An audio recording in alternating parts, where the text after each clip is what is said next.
Olá, hoje é dia 5 de abril, dia que eu estou gravando esse vídeo. A gente vai começar, né, ou começa domingo ou na próxima segunda, a quarta semana de quarentena. E a gente terminou no mercado financeiro a quarta semana desde que começaram aqueles circuit breakers, aquela crise mais aguda. E como de costume, eu tenho feito bastante vídeo aqui em casa durante essa quarentena e comecei a fazer uns vídeos no domingo, discutindo o que aconteceu durante a semana, o que vem a acontecer, o que pode acontecer na próxima. Dessa vez não vai ser diferente.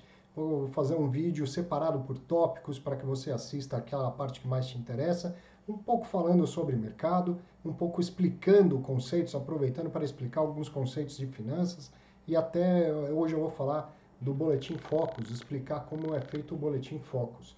Então tá aqui, ó, aquele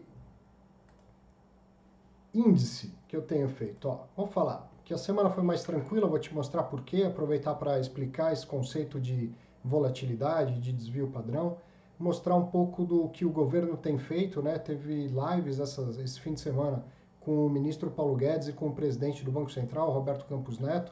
Vou te passar um pouco do que eu vi, do que eu achei. Conversei com muitos gestores durante a semana. Vou dar uma pincelada no que eu ouvi de uma maneira geral, hein? Não vou te dar isso de graça, não. Os vídeos estão todos aí no meu canal ou no canal do Infomoney. Assistam, foram conversas muito abertas, muito sinceras e verdadeiras aulas, não mais do que só falar de crise, né? E como enfrentar a crise. A gente está entendendo cada vez melhor como funciona a gestão de um fundo imobiliário. Assista essas conversas que têm sido muito ricas. Vou falar sobre taxa de administração de fundo imobiliário, porque começa no meio da crise, todo mundo não, claro que todo mundo não, mas muita gente aparece falando que tinha que baixar a taxa, tinha que zerar a taxa. Vou dar a minha opinião a respeito disso e falar do Boletim Focus, vou explicar um pouco dessa metodologia do Boletim Focus. Tudo isso então separado em macro temas para que você possa assistir da melhor forma, do jeito que você preferir. Começando aqui, ó, a semana foi mais tranquila. Como assim a semana foi mais tranquila, Arthur? Porque foi uma semana de quedas no geral.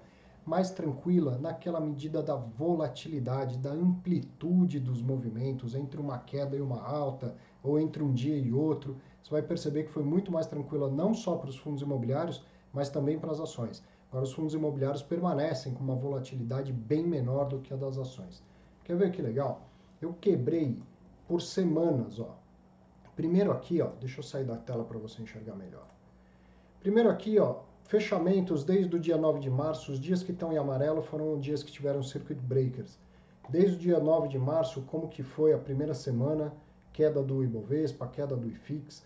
Na segunda semana, para os fundos imobiliários, foi a mais tensa de todas. No dia 18, o governador de São Paulo fechou os shoppings aqui. Depois isso foi sendo replicado em praticamente todos os estados. Essa foi uma semana de muita volatilidade para fundo imobiliário. Terceira semana foi uma semana até de alta, um pouco mais tranquila, mas com bastante volatilidade, ainda menos do que as anteriores, mas com uma volatilidade relativamente alta. E essa semana que encerrou agora, entre o dia 30 e o dia 3 de abril, apesar de ter sido uma semana de queda no cômputo geral, você vai ver como a volatilidade diminuiu muito.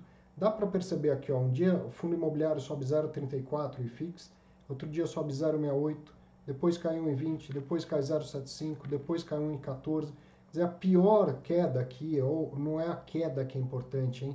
Mas a pior movimentação, ou a mais ampla de todas, é de 1,14%. Diferente de uma semana em que cai 4 num dia, depois cai 13, uma semana que sobe 1,4, depois cai 6,7. Isso é a amplitude dos movimentos, isso é a volatilidade dos movimentos. Quer ver? Eu quebrei isso semana a semana, eu fui fazendo, deixa eu voltar aqui na tela, fui fazendo um estudo do desvio padrão semana a semana. Naquela primeira, o Ibovespa vai para 12,7 de volatilidade, o desvio padrão dos retornos. Daqui a pouco eu vou te mostrar num gráfico uma forma para você entender isso sem muita sem muito cientifiquez, mas para você entender o que é esse tal desvio padrão. O do Ibovespa 2,7 e o dos fundos imobiliários 3,5, tá? Depois, na segunda semana, aquela que foi a mais tensa para os fundos imobiliários, desvio padrão do IFIX vai a 6,7 contra quase 8,5 do Ibovespa, das ações. Vê como foi uma semana de muita volatilidade para fundos imobiliários. Vamos ver as duas depois? Ó. Na semana do dia 23 ao dia 27, a volatilidade dos fundos imobiliários volta para próximo de 4%, das ações 7%. E olha a semana que encerrou agora, do dia 30 para o dia 3, volatilidade, o desvio padrão do IFIX, 0,87%. Então aquilo que eu mostrei agora há pouco, fecha, cai meio, depois sobe 0,6, depois cai 1,14. O desvio padrão em relação à média tem sido bem menor. E o do Ibovespa também caiu bastante, foi para 2,6. Quer entender o que é esse tal de desvio padrão? Por que isso é proxy de risco de mercado? Ó, o que eu fiz aqui? O desvio padrão, de uma maneira muito simples, o desvio padrão vem da variância, depois você faz a raiz quadrada da variância para chegar no desvio padrão. Não quero ficar falando dessa parte científica. Quero te dar uma interpretação simples do que é esse tal desvio padrão. Pega aqui, ó, no primeiro gráfico de cima é o Ibovespa. A linha laranja é a média deste período que a gente está vendo aqui, do dia 9 até sexta-feira passada. Dia 9 de março até sexta-feira passada. Essa é a média dos retornos. Então eu pego todos os preços de fechamento, calculo os retornos e aí calculo a média desvio padrão dos retornos. A média está lá, em laranja, média é uma só. Se tem média, tem pontos acima da média e abaixo da média, correto? A média está aqui, para ter uma média eu tenho que ter pontos acima e pontos abaixo. O que é o desvio padrão? Quanto que esses pontos desviam da média? Quanto para cima e quanto para baixo ele desvia dessa média. Então, quanto maior a amplitude desses movimentos, maior é o desvio, maior é a volatilidade, por consequência, maior é a incerteza. Se eu tiver que vender um dia, sabe lá que dia, vai estar num dia de muita alta ou de muita queda. Entende por que a volatilidade é incerteza e é a proxy de risco de mercado? Olha o gráfico de baixo, que é o dos fundos imobiliários. Em geral, então o azul, né, que é o sobe e desce, são os desvios da média, ele geralmente ele é bem mais colado na média, na linha laranja, do que no caso do Ibovespa, que está lá em cima. Dá uma descolada muito grande naquela segunda semana, do dia 18, tem um aumento bem grande dessa volatilidade, e depois, ó, cada vez mais muito próximo. Nessa última semana, que foi menos de 1%, ó, quase não se vê a diferença entre a média, que foi a linha laranja, e a linha azul, que é a linha do desvio padrão, de quanto desvia da média. Então é isso que, no longo prazo, não precisa ser no longo prazo, no curto prazo também, se traduz em menor risco de mercado. O risco de mercado não é o único, já falo isso, né? Todos os vídeos de domingo eu tenho falado isso, mas por que é interessante a gente ver isso aqui? Porque, bom, se você não sabe quando precisa vender, é menos arriscado você estar numa classe de ativos em que os desvios em relação à média são pequenos do que numa classe em que os desvios em relação à média são maiores. Ah, mas isso não importa no curto prazo, não importa se eu tenho cabeça de longo prazo, isso só importa o curto prazo. A crise está aí para mostrar que você não tem controle sobre os eventos de curto prazo. Será que a reserva de emergência de todo mundo vai dar para aguentar a crise? Será que não tem gente que, mesmo tendo feito reserva de emergência, não vai ter que vender um pouco dos seus ativos? E aí, o que você prefere? Vender um ativo, né? Ter que vender um ativo que você não espera desvios muito grandes da média, ou ter que vender um ativo que você não tem a menor ideia de onde vai estar e torcer para não dar o azar de pegar um dia de forte queda? Percebe? E esse conceito de longo prazo, o longo prazo das pessoas vai diminuindo ao longo do tempo, certo? Quanto que é longo prazo? Alguém que tenha começado uma carteira há 30 anos atrás pode estar próximo da época de começar a vender uma parte dela para complementar a sua aposentadoria. E aí, qual das duas classes de ativos você preferia estar? Na que desvia menos em relação à média ou da que desvia mais em relação à média? Percebeu? Mais uma vez, vou repetir, não estou dizendo que fundo imobiliário é melhor ou pior do que ação ou outra classe de ativo, mas estou mostrando como eles são diferentes e como é importante ter portfólios e incluir fundo imobiliário no seu portfólio. Entendeu isso aqui? Deixou de ser um bicho de sete cabeças, o que é essa tal de volatilidade e desvio padrão? E por que a gente acompanha? Por que é interessante acompanhar isso? E aí esse é o gráfico que é o gráfico mais usual de se mostrar. Aqui tem as duas coisas de uma forma mais visual, né? Ó. Nesse eixo aqui, ó, o retorno, então quanto mais para cima, mais retorno. No caso do que a gente vem vendo, os retornos têm sido negativos nesse período. E no eixo aqui, ó, tem o risco, desvio padrão. Quanto mais para a direita, maior o risco. Então, quando você vê um gráfico desse de dispersão, quanto mais à esquerda e mais acima estiver uma bolinha, melhor, né? Ela tem mais retorno com menos risco de mercado, com menos volatilidade. O que se espera, de acordo com a teoria de finanças, é que se tem menos volatilidade, menos risco, te entregue menos retorno. Então essas bolinhas deveriam ficar aparecendo assim, certo?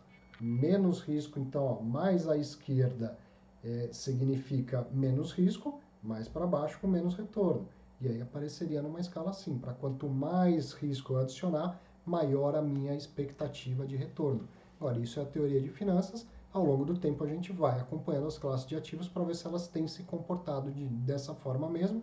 E o que importa muito mais é pensar em portfólios. Assista o final do vídeo da semana passada para ver a força dos portfólios.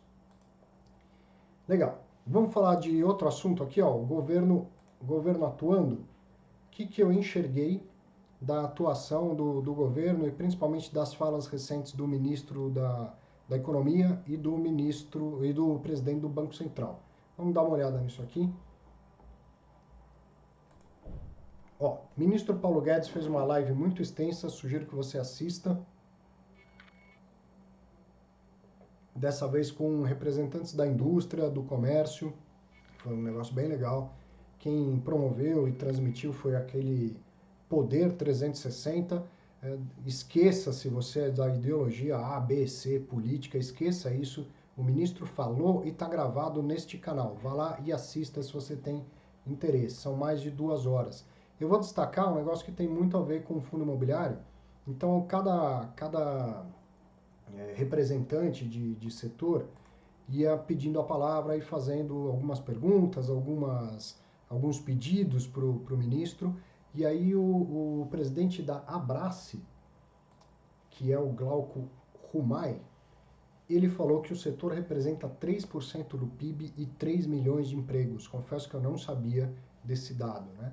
São 577 shoppings que estão fechados, certo? E que já concederam mais de R$ 1 bilhão em isenções ou adiamentos. Dá uma isenção para o inquilino, dá um adiamento, né, para outro inquilino ou para um outro participante do shopping, e que isso soma já mais de 1 bilhão. Então o que ele quis dizer? A gente tem uma relevância muito grande para o país, a gente gera muito emprego e a gente já está fazendo a nossa parte. Lembra que eu falei semana passada? Ajuda primeiro, reclama depois? Então o presidente da Abraço falou, a gente já está ajudando aqui, agora deixa eu reclamar. Depois de ajudar, deixa eu reclamar. O que ele pede? Crédito para lojistas, para os pequenos e médios lojistas, que o governo vem anunciando bastante medidas em relação a isso, mas efetivamente não está chegando no bolso das pessoas. Depois eu falo o que o presidente do Banco Central falou a respeito disso, tá? Depois, que não deixe que leis piorem a situação. Tem um monte de lei pipocando, projeto de lei pipocando para não poder despejar, para não poder cobrar aluguel de inquilino em atraso, um monte de projeto de lei. Ele pede encarecidamente, não deixe essas coisas passarem, porque isso vai piorar a situação. Pode parecer que melhora, pode parecer muito justo nesse momento, mas não é e vai piorar a situação. E terceiro, que o BNDES pense em criar uma linha de empréstimo para o setor de shoppings.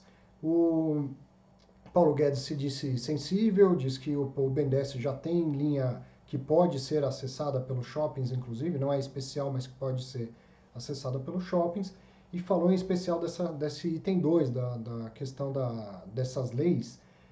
Acho que a gente já pode comentar um pouco disso. Muitos projetos de lei falando, não pode cobrar inquilino em atraso, não pode despejar inquilino, essas coisas. Não só disso, mas um monte de outras coisas, falando de contratos em geral, não pode executar um devedor. Por mais que a ideia possa parecer muito bonita, muito justa nesse período no olho do furacão, contrato, contrato é feito para ser honrado. Nada impede que as partes cheguem em acordo e deliberem, olha, não vou te cobrar uma multa, não vou te despejar porque eu sei o que está acontecendo. Agora, vir uma lei e falar assim, pode rasgar contrato até o fim do ano que está tudo bem, isso é péssimo, pensando no médio e longo prazo. Um país que não cumpre contratos é um país que não merece investimento. Como que você vai investir num imóvel para alugar se numa dificuldade o inquilino pode não pagar o aluguel e está tudo bem, você não pode fazer nada com ele? Como que você vai construir um shopping se numa dificuldade vem o governo e fala, ó, não pode despejar ninguém, não pode cobrar aluguel de ninguém? E o presidente da Brás já mostrou, a gente já deu 1 bilhão para ajudar as pessoas. Agora, se ainda assim tem gente que não vai conseguir pagar, e não vai ser no mês A, no mês C, e aí eu estou dando a minha opinião, não é a palavra do presidente da Brás, se depois de dar 1 bilhão em ajuda, ainda assim tem gente que não está conseguindo pagar, opa, por que não por que não deixar eu despejar este cara? Ou uma pessoa física que tem um único imóvel de locação, tem um que ele mora e tem um que ele aluga. Aquilo é importantíssimo para a renda dele. Por que ele não vai poder receber? Quer dizer, você faz um gesto que parece muito lindo e justo para o inquilino, mas e o dono do imóvel? Que teve que trabalhar, juntar dinheiro a vida inteira para comprar aquele imóvel, conta com o aluguel como complemento da sua renda e agora não tem renda e não pode fazer nada. Então, isso não vai ser bom. Isso pode parecer interessante no curto prazo, mas não vai ser bom no médio e no longo prazo. Então, o ministro Paulo Guedes já se mostrou sensível a isso, isso aí a gente está de olho e tal. E uma coisa que eu quero lembrar é que a gente tem um governo liberal. Goste você ou não, prefira você ou não, o nosso governo tem um viés econômico mais liberal. Então é pouco provável que esse tipo de medida vá avançar, certo? Ela tem que ser aprovada nas casas legislativas, depois ela tem que ser sancionada ou vetada pelo presidente. Ele pode sancionar integralmente, ou ele pode vetar integralmente, ou vetar parcialmente.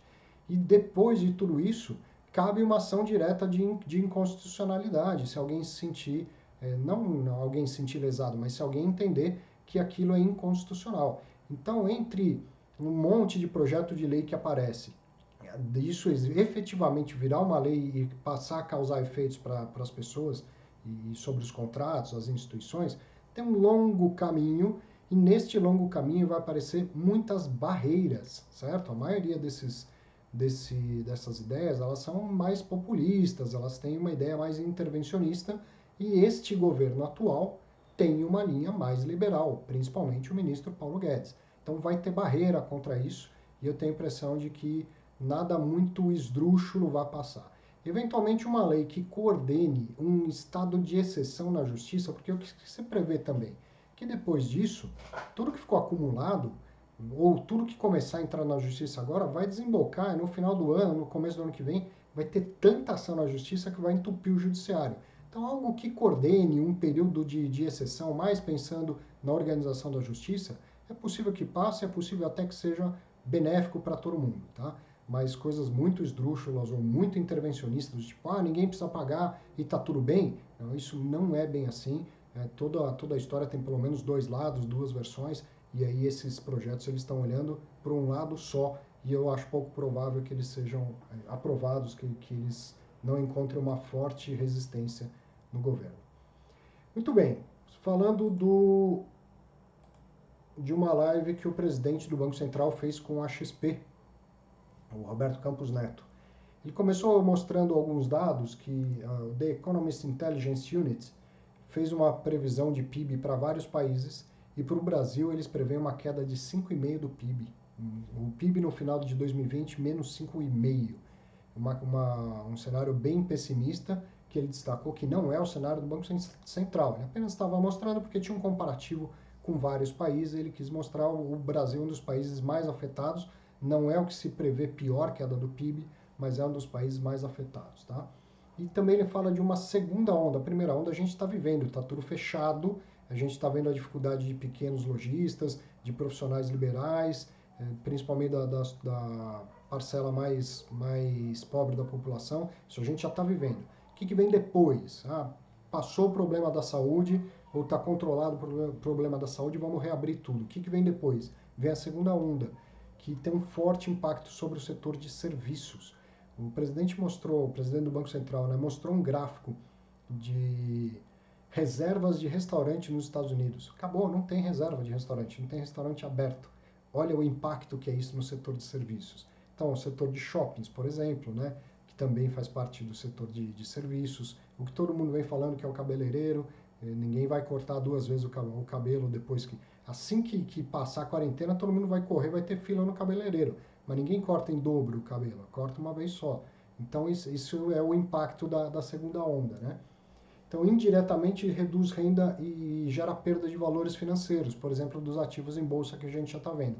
O Banco Central vai dar suporte, ele mostrou muitas formas que o Banco Central está atuando. Aliás, quero dar um recado para quem foi meu aluno na FECAP.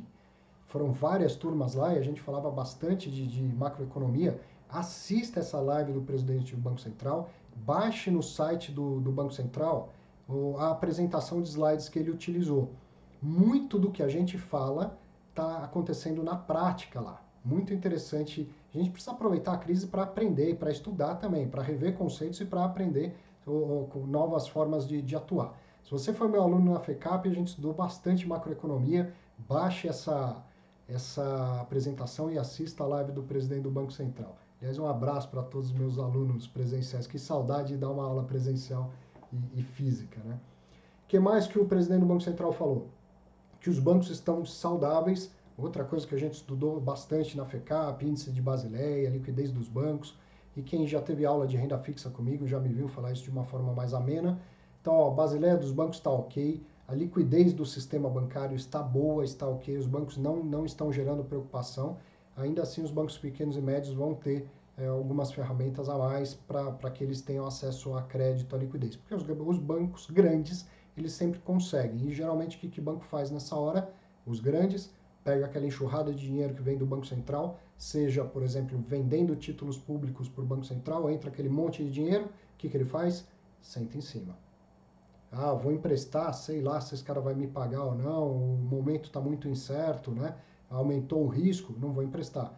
Aí o Banco Central, quando ele quando ele irriga a economia com dinheiro, como que, pelo menos aqui no Brasil, a gente sabe fazer? Fazendo esse dinheiro passar pelos bancos, esperando que os bancos levem para a ponta, para as pessoas. E não é o que geralmente acontece. Por isso que o Tesouro, o Ministério da Economia e até o Banco Central têm estudado maneiras de fazer o dinheiro chegar no bolso das pessoas.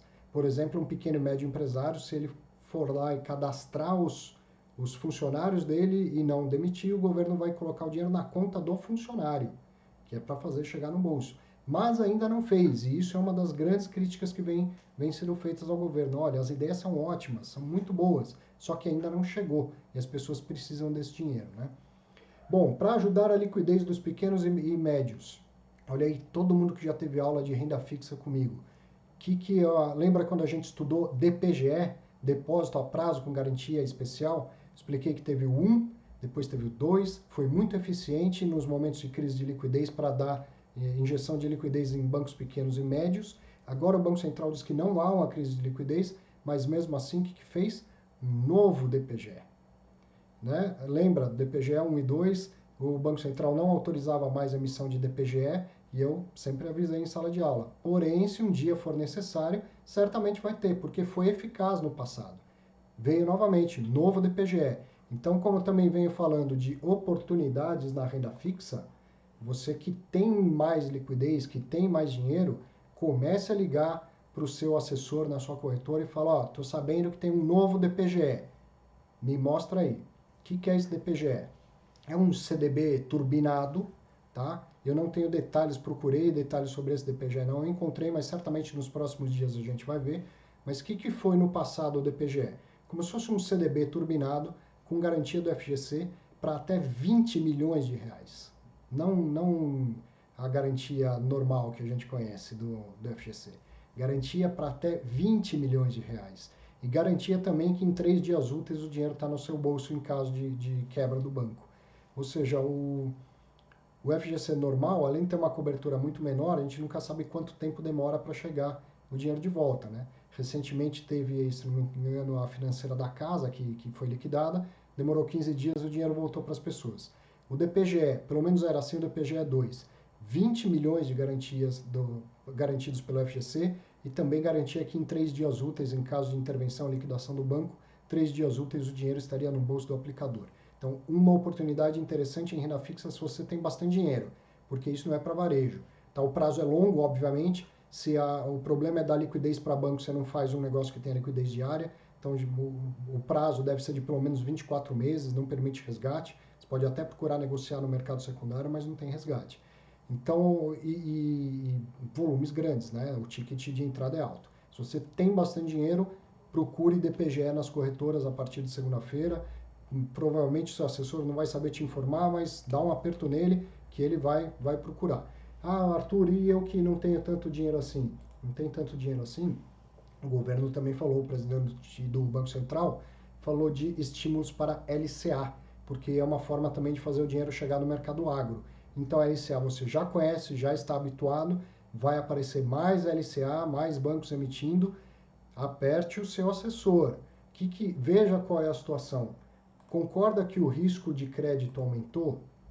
Nessa incerteza, com um monte de gente parado, pouca gente tem dinheiro para gastar, de forma geral, o risco do sistema, o risco de crédito aumentou. Então, se tem mais risco, não é que você não tenha que fazer investimentos, só que você tem que exigir mais retorno.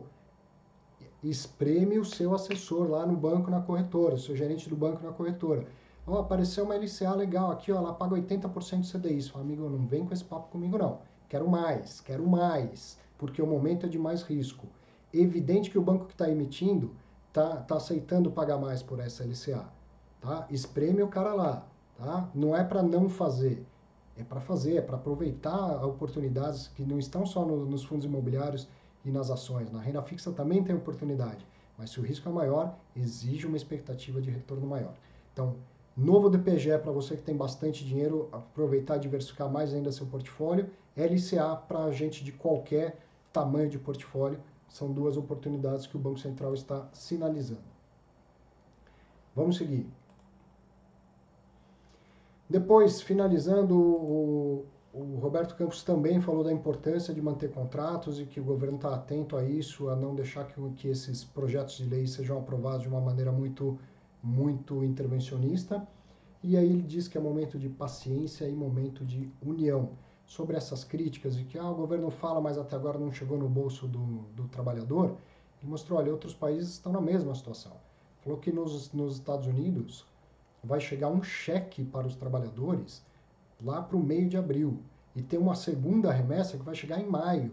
Então, não é que o Brasil está falando e não está fazendo. Não é assim, implementar isso não é tão simples. Mas a gente está fazendo e trabalhando na implementação e vai acontecer. Então, paciência primeiro e ajuda primeiro, reclama depois. É um momento de união. Então, sabendo que a pequena empresa aí do seu bairro ainda não recebeu essa grana, essa ajuda, procure ajudar. A gente já falou isso na semana passada. Pede mais vezes daquele mesmo restaurante da esquina onde você costuma comer, ou da padaria. Adianta, paga no débito pro cara, ou paga em dinheiro, paga em cash, paga antes. Pediu na segunda-feira, seu prato é R$ 25, dá uma nota de 100 pro cara. Falou, tá aí de crédito, eu vou gastando ao longo da semana. São formas que você consegue dar fôlego pro pequeno e pro médio empreendedor, né, empresário, e até que o governo consiga de fato implementar e fazer esse dinheiro chegar. Assista essa live com o Roberto Campos, ele vai mostrar o quanto de dinheiro o Banco Central já conseguiu mobilizar, liberar via compulsório, via DPGE e tal. Quer dizer, tem ferramenta, o governo brasileiro está atuando. Leva um tempo para gerar o efeito necessário na economia. Bom, mais uma quebra de sessão aqui, ó.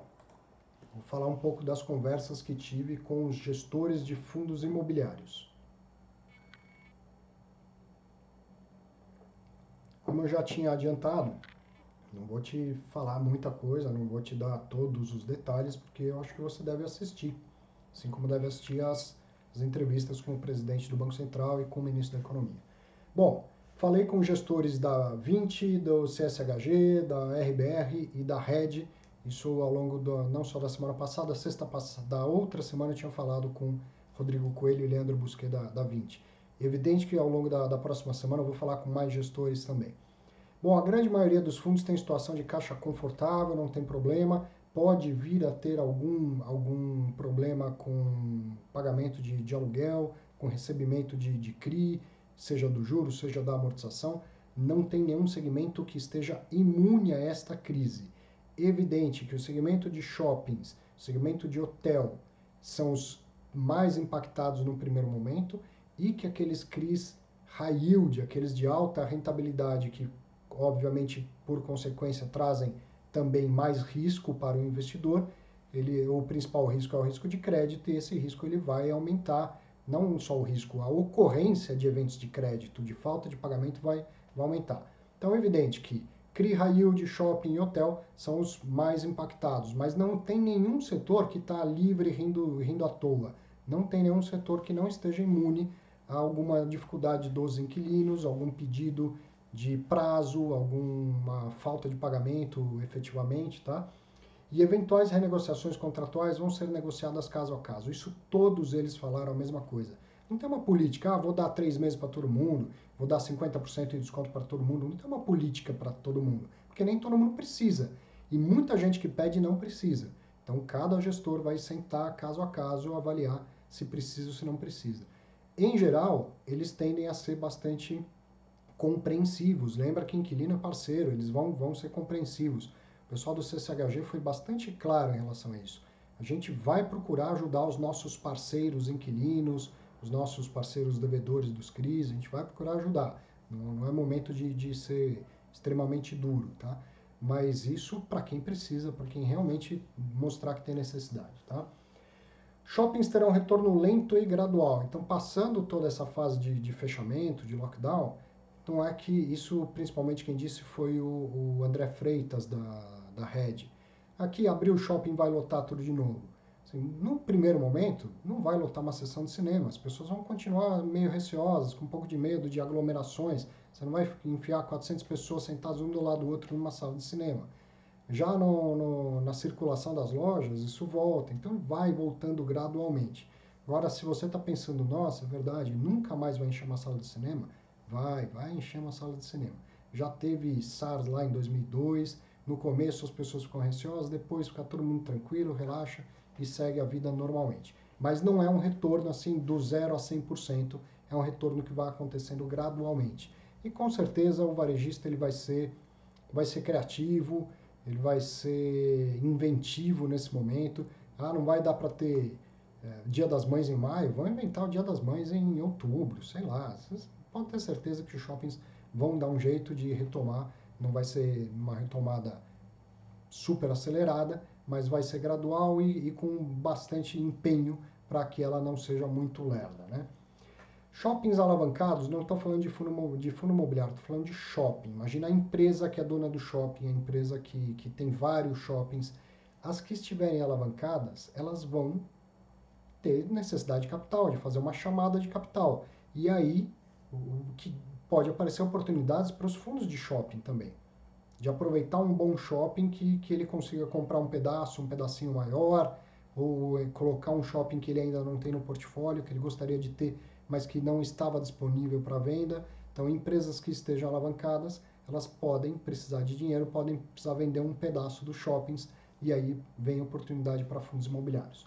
Bom, e os fundos alavancados? Tem alguns fundos alavancados, e esses podem ter dificuldade. Que tipo de dificuldade? Vou repetir, o fundo não vai quebrar, ninguém vai ser obrigado a aportar recurso, não acontece em fundo imobiliário, mas imagina um fundo, por exemplo, desses que a gente conversou, o Vino é um que tem uma situação menos confortável que os outros da 20, mas segundo principalmente o Leandro Busquet falou, dá para aguentar 5 anos no ritmo que ele tem hoje. E o HGRE tem uma obrigação a vencer no final deste ano, bem maior do que ele tem de caixa.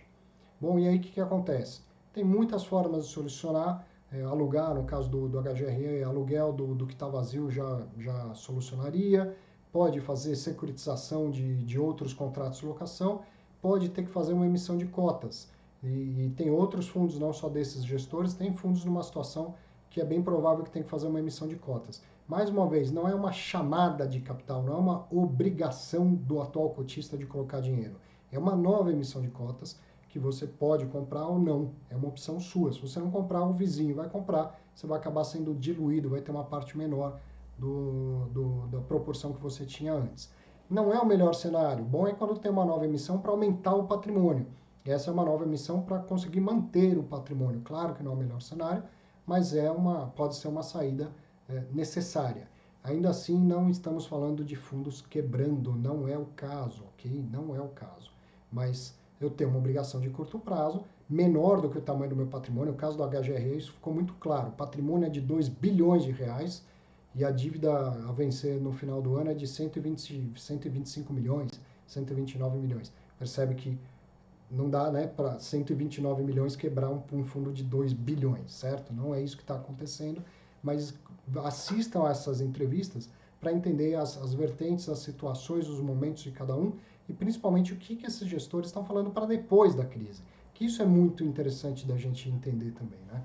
Tem sido uma experiência muito boa, estou gostando muito de ter essas conversas. O pessoal da RBR montou um relatório de risco super detalhado, do Credit Suisse também, principalmente a parte de CRI, e a gente tem entendido cada vez mais como funciona a escolha dos ativos, o racional dos investimentos. Perguntei para todos eles sobre alavancagem, por que alavancar, por que é bom alavancar. Então, se agora você tem alavancagem, tem mais caixa do que alavancagem, você fala, estou super tranquilo, por que não paga essa dívida? Você tem uma dívida de 10 e caixa de 50, então você fala, estou super tranquilo. Mas por que não paga a dívida se tem caixa, então? Eles também explicaram qual é o motivo disso, por que faz essa alavancagem sintética, por quando ela é boa para o cotista e qual o impacto dela no meio dessa crise, na pior das hipóteses. Já te adiantei um pouco, não é nada que você deva ficar super preocupado, certo? Vamos andar. Taxa de administração de fundos imobiliários. Bom, aqui uma questão um pouco polêmica, não é minha intenção gerar polêmica, e aqui eu vou dar a minha opinião. Ouço muita gente falar que os administradores deveriam zerar a taxa de administração na crise e tal, já adianto que eu não concordo. Mas principalmente, muita gente andou reclamando, antes da queda, que a taxa de administração devia ser sobre o valor patrimonial, porque os fundos estavam sendo negociados a valores acima do valor patrimonial. Né? O valor patrimonial aqui, valor de mercado aqui, e a taxa de administração era sobre o valor de mercado. Então o cotista reclama, estou pagando taxa por este valor, que é o de mercado, quando o valor patrimonial está aqui. Pois é, era assim no passado, e aí veio uma crise entre 2013 e 2016, e a maioria dos fundos começou a ser negociada abaixo do valor patrimonial. O valor de mercado era menor do que o valor patrimonial. E adivinha, a maioria dos fundos cobrava taxa de administração sobre o valor patrimonial. E aí o cotista reclamava, isso é injusto, porque o valor de mercado está aqui e eu estou pagando sobre isso aqui. Aí vem uma reforma da 472, da instrução 472, e a CVM sugere que a maioria dos fundos passe a cobrar pelo valor de mercado. Então isso vem acontecendo, novos fundos já vêm assim, alguns conseguiram mudar. Bom, só que aí o mercado subiu, o valor de mercado passou a ser maior do que o patrimonial, o cotista reclama. E agora? Agora você está pagando por isso aqui, sendo que o valor patrimonial é isso aqui. Percebe? A fixar no valor patrimonial não é, na minha opinião, a melhor das saídas. Quando você fixa como base o valor de mercado, quando tudo vai indo bem, você está ganhando mais, você tem a oportunidade de vender com lucro acima do patrimonial, você pode pôr esse lucro no bolso se quiser, e o gestor está sendo também premiado. Ele está ganhando mais taxa de administração, no caso do administrador e do gestor, se ela é ancorada no valor de mercado. Aí quando vem a queda, ele já está ganhando menos. Ele já está ganhando menos, ele não precisa reduzir, ele já está ganhando menos, porque é de acordo com o valor de mercado e caiu bastante o valor de mercado. Percebe como ela é mais interessante? Ela tem quase que implícita aí uma taxa de performance, inclusive, porque é bom a gente falar que o gestor ele não é responsável por tudo de bom quando o fundo está subindo, nem tudo é responsabilidade dele. Algumas coisas acontecem por inércia, na fase boa e na fase ruim. Agora também não é culpa do cara a crise toda que aconteceu, certo? Assim como quando estava sendo negociado a 10, 20, 30, 40% o valor patrimonial, não era tudo mérito dele. Tem um tanto da queda da taxa de juros, tem um tanto da euforia dos investidores, então nem tudo é mérito, nem tudo é demérito do administrador e do gestor. Quando eu tenho como âncora o valor de mercado, ele é premiado, ele ganha mais quando você tem a oportunidade de ganhar mais, caso queira vender suas cotas, e ele também ele vai junto com você no momento em que as suas cotas estão valendo menos, se você vender ou você ganha menos ou tem prejuízo, ele também ganha bem menos. Agora, não ache que o trabalho de administração, de gestão diminuiu no meio da crise. Você trabalho aumentou, mas muito, muito. Gerir crise dá um baita de um trabalho. Nessa, então, que não dá nem para viajar, para se reunir com as pessoas, imagina o quanto esse pessoal está tendo que trabalhar. Só esses relatórios de risco e as entrevistas que têm sido concedidas é trabalho, trabalho, trabalho, essa é comunicação. Primeiro eu paro, olho para dentro, vejo a situação do meu fundo, reporto, depois eu vou dar entrevista. Isso é mais trabalho do que o normal. Então eu não vejo por que, no momento em que ele trabalha mais, ele deveria ganhar menos, ou ele deveria dar abatimento daquilo que ele tem a receber. Tá? Então, por que eu acho interessante a via valor de mercado? Eu já expliquei. Tem gente que fala que o deveria ser de acordo com o rendimento, um X% do rendimento. Eu também não acho interessante, prefiro que seja pelo valor de mercado. E veja, se o rendimento é maior, o valor de mercado tende a subir. Se o rendimento cai, o valor de mercado tende a cair. Então são coisas muito parecidas. Mas, principal, todas as formas são imperfeitas, não existe a melhor forma, tá?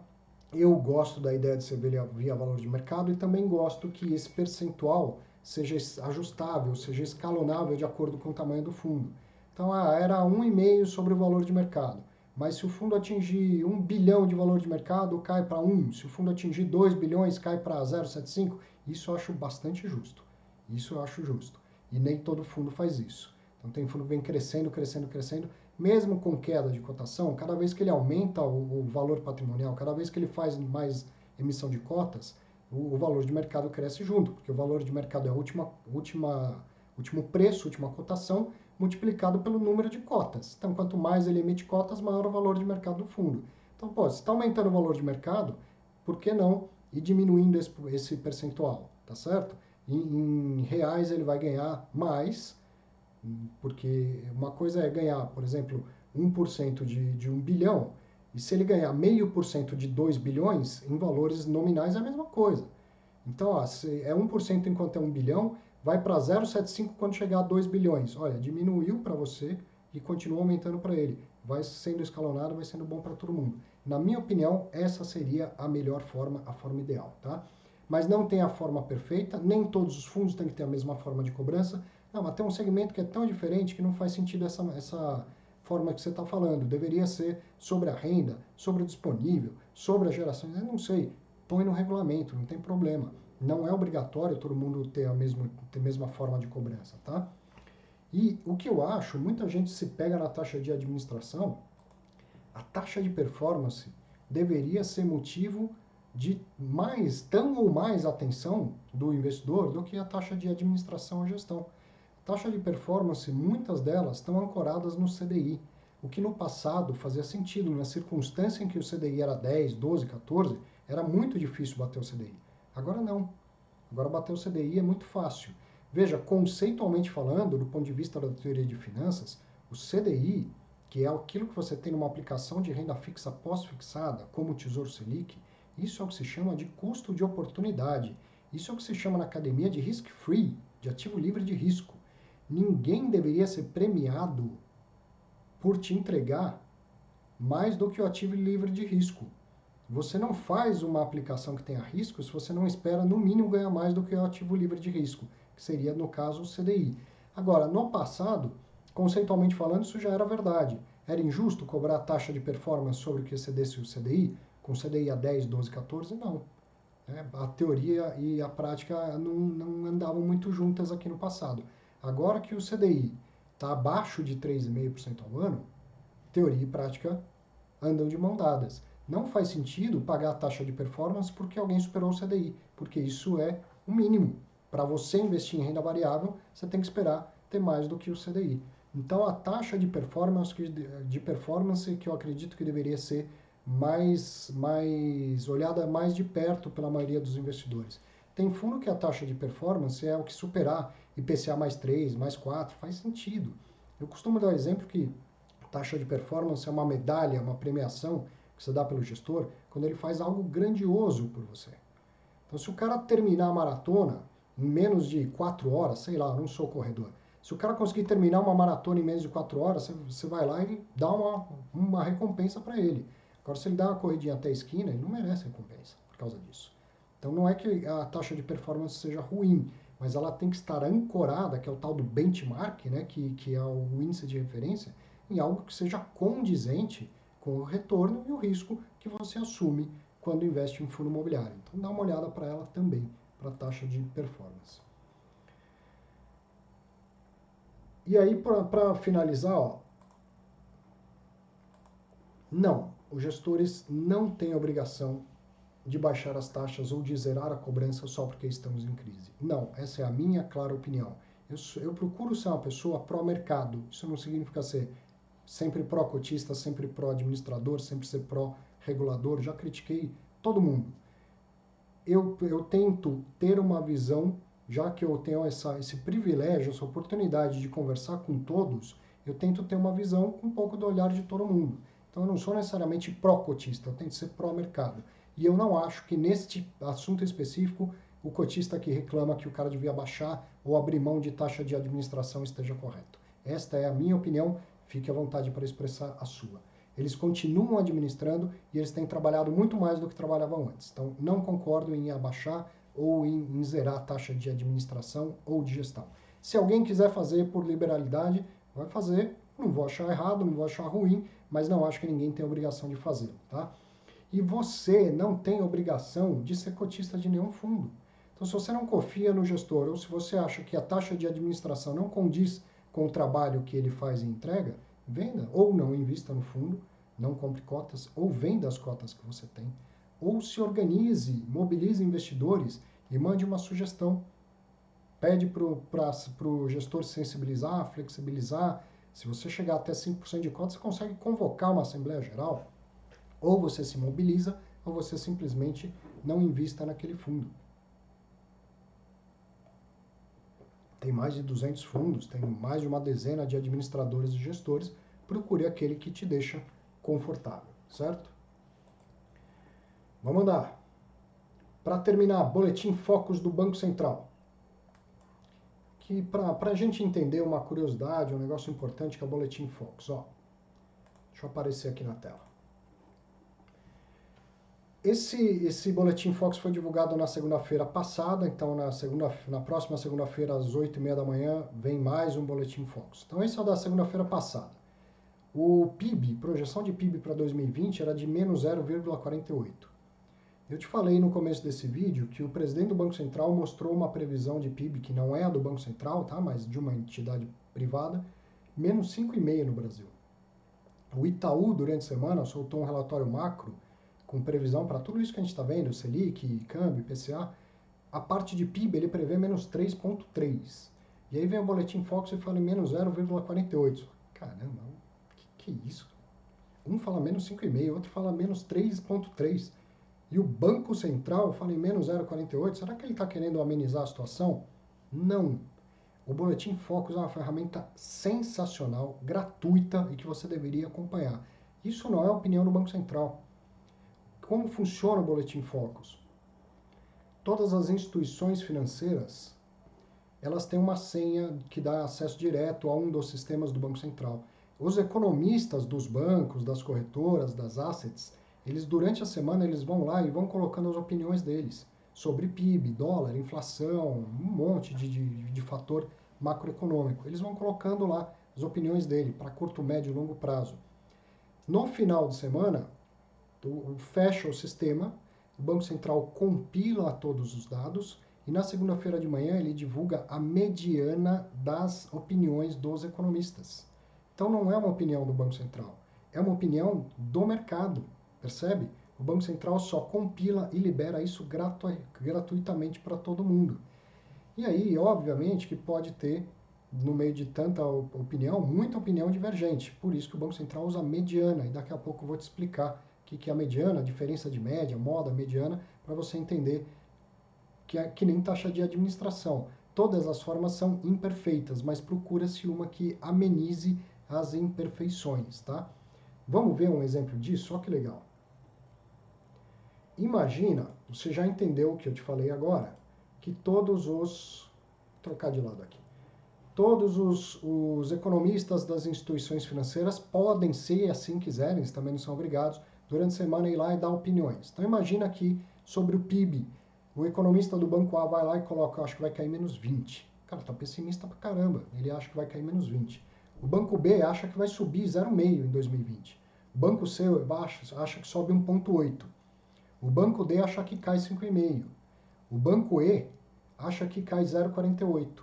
O banco F acha que cai menos 2. O banco G acha que cai menos 3,3. O banco H acha que sobe 6% o PIB. E o banco I acha que sobe 6% o PIB. Caramba, Arthur, mas será que é assim mesmo? É por aí, gente, por aí. Economista, opinião, incertezas, previsões, o PIB ele, nossa, influenciado por tantos fatores, né? É difícil assim mesmo, e tem opinião que vai para tudo quanto é lado. São mais de 100 economistas que, né, de instituições que vão lá e dão as suas opiniões. E aí o que o Banco Central faz com isso? Ele poderia calcular a média e divulgar? Poderia. Acontece que a média ela é muito impactada pelos outliers, né? Pelas pontas. Ó, tem um cara que está muito mais pessimista do que a média, ele acha que vai cair menos 20. Esse cara, ele leva a média para baixo. Esses dois aqui que acho que vai subir 6, eles também estão muito mais otimistas do que a maioria.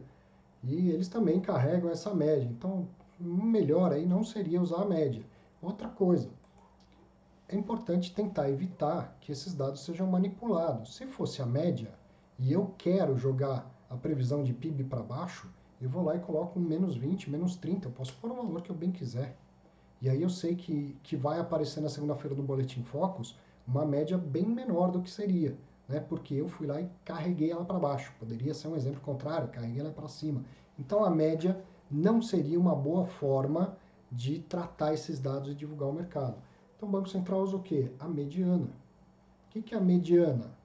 Eu tenho que pegar os dados, os números, organizá-los de forma crescente. Então eles têm que estar organizados. Ó, agora aqui, ó, menos 20, menos 5,5, menos 3,5, menos 2, menos 0,48. Então, eles estão organizados de forma crescente. E eu pego aquele dado que está no meio. Olha que dado que está exatamente no meio. Eu tenho aqui 1, 2, 3, 4, 5, 6, 7, 8, 9 dados. Esse aqui, ó, daqui para a esquerda tem 4, daqui para a direita tem 4. Ele está exatamente no meio. Essa é a mediana. A mediana é 0,48. Quanto que foi a mediana que o Banco Central divulgou no Boletim Focus? Olha lá. Tá vendo? 0,48. Os outros dados eu inventei, só para te dar esse exemplo. Eu não sei, eu não tenho acesso a todos os dados de todos os economistas. Mas é só para você entender de onde vem esses 0,48. Não é uma ideia do Banco Central, não é uma manipulação do Banco Central. É a mediana. Por que usar a mediana? Porque daí ela consegue evitar esses números de cauda, esses outliers, ó, eles têm um impacto muito pequeno. Aliás, eles têm impacto nenhum. O que importa é o que está no meio. Sabe aquele provérbio? Eu até usei ele num dos vídeos das semanas anteriores. Geralmente a verdade está no meio. É isso que faz a mediana. É a melhor solução? Putz, Arthur, agora que você está explicando, acho que também não é tão simples assim. Ok, não é. Mas dentre as formas imperfeitas, é a que menos pode gerar impacto. Qual seria uma outra maneira? Usar a moda, né? O que é a moda em estatística, em medidas de posição central? Deixa eu sair da tela aqui, senão eu te atrapalho. A moda, como diz no popular, moda é aquilo que está na moda, é aquilo que aparece mais vezes. Nessa sequência, o único número que aparece 2 vezes é 6. Então ele aparece mais vezes do que os outros. Então qual seria a moda desses dados? 6%. É uma forma melhor de fazer do que a mediana? Não me parece. Não me parece. Se por acaso tem 2 caras muito otimistas ou muito pessimistas, 2 é um exemplo, podia ter mais números se repetindo, então eu teria como, né, para usar a moda, eu pegaria aquele número que mais vezes se repetiu. E se por um acaso o número que mais vezes se repetiu é muito longe da média, muito longe da mediana, teria um dado enviesado do mesmo jeito. Então a mediana, vou repetir, das formas imperfeitas, é a que o governo usa, a que o Banco Central usa, porque é a mais plausível de ser utilizada. Então tá aqui, ó. O que é curioso é que apesar de ter mais do que 100 economistas que divulgam lá suas opiniões, no final das contas o que aparece é a opinião de um, no máximo de 2, né? Por que no máximo de 2? porque nesse exemplo aqui que eu tenho 11, fica fácil separar, né? A moda é o que está exatamente no meio. Se a gente tivesse 10 ou 12 números, não teria uma exatamente no meio. Então aí a mediana ela é a média aritmética dos dois que estão mais ao centro. Então veja que estes 0,48 que a gente viu aqui na segunda-feira passada, apesar de mais do que 100 economistas terem dado suas opiniões, esse 0,48 é a opinião de um ou no máximo dois economistas, né? Mas é assim que funciona então a metodologia do Boletim Focus, e como ele é atualizado toda semana, é uma ferramenta realmente bastante útil e interessante para que todos acompanhem e tenham uma ideia de projeções do IPCA, do PIB, do câmbio, da Selic e tudo mais, tá? Como que eu faço para ter acesso? Simples. Procure o Banco Central em qualquer uma das redes sociais e acompanhe o Banco Central do Brasil em qualquer das redes sociais que você utilize. Toda segunda-feira por volta de 8h30 da manhã já vai ter esse infográfico, e ele é só um infográfico. Vá lá no link, clique, leia o boletim todo, e não é tão extenso, tá? Porque o infográfico ele usa o primeiro dado, a mediana das opiniões. O que o mercado mais acompanha é a opinião, a mediana da opinião dos top 5. Os top 5 são aqueles que mais acertam, e de tempo em tempo o Banco Central, inclusive, divulga quem são as instituições que mais acertam.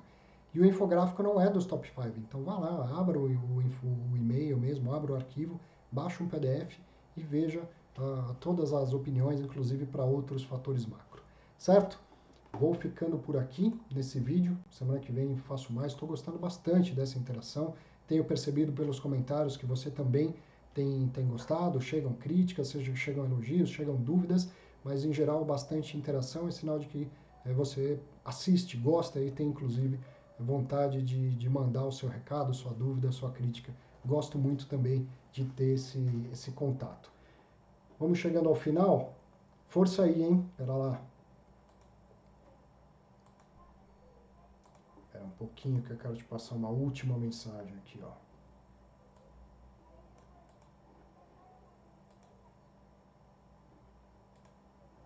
Agora sim, ó.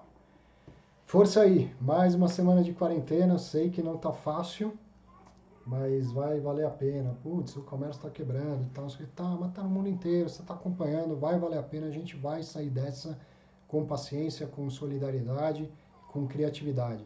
Mas mantenha a cabeça no lugar aí, força, faça a sua quarentena se você pode. Se você não pode, se você é um trabalhador essencial, obrigado por todos os seus esforços, e quem não precisa sair de casa, fique em casa e ajuda todo mundo. Grande abraço, bons investimentos, fique tranquilo. A gente se fala ao longo da semana, vai acompanhando novos vídeos.